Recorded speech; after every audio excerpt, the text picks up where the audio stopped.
Joining us on the news is Elvis Asia to unpack this. He's a legal practitioner. Elvis, thank you so much for joining us at this time. Thank you for having me on the program. All right, now we've seen, how the protest has actually, gone from the beginning, where we saw lots of violence in so many states.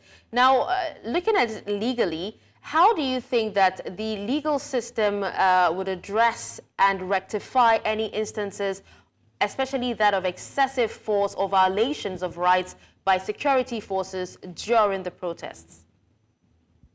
It's unfortunate that we haven't learned any lesson, even from the NSAS protest and other protests that has happened in the country. There's always this high-handedness on the part of government, because government always, irrespective of whichever party, if you look at it over time, they always look for somebody to blame, a scapegoat, some fictitious political opponent, and that really informs the way and manner they respond to protests.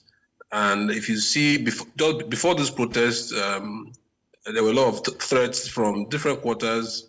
The Minister of the FCT, Mr. Wike, for example, practically threatened people. The police issued all sort of information. Even the army has threatened that they were going to step in if the protesters continue. And so this has always been the case. We also saw the orders that were, some strange orders that were granted by the courts in an attempt to curtail or to, restrict protests by Nigerians. This is quite unhealthy for democracy. The people under a democratic system, constitutional democracy at that, has the right to protest. They have the right to express their position and grievances, particularly when, particularly when it is very genuine, as we have seen. Everybody's affected by what's currently going on in the country.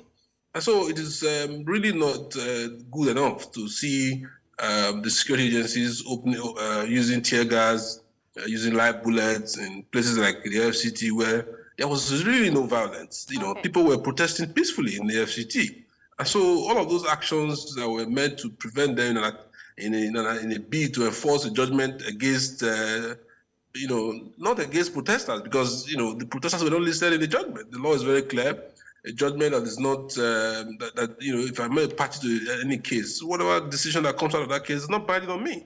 Unless you join all Nigerians to the suit, then you shouldn't be relying on that suit to, prevent people, tear gas them, So Nigerians must, understand that you cannot get anything, get any country right without some resistance on the part of the people.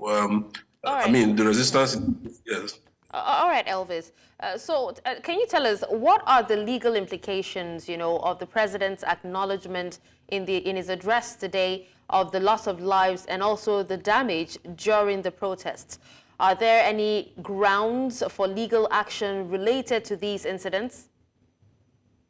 Well, it's clear that in some areas there were, violence, orchestrated by people.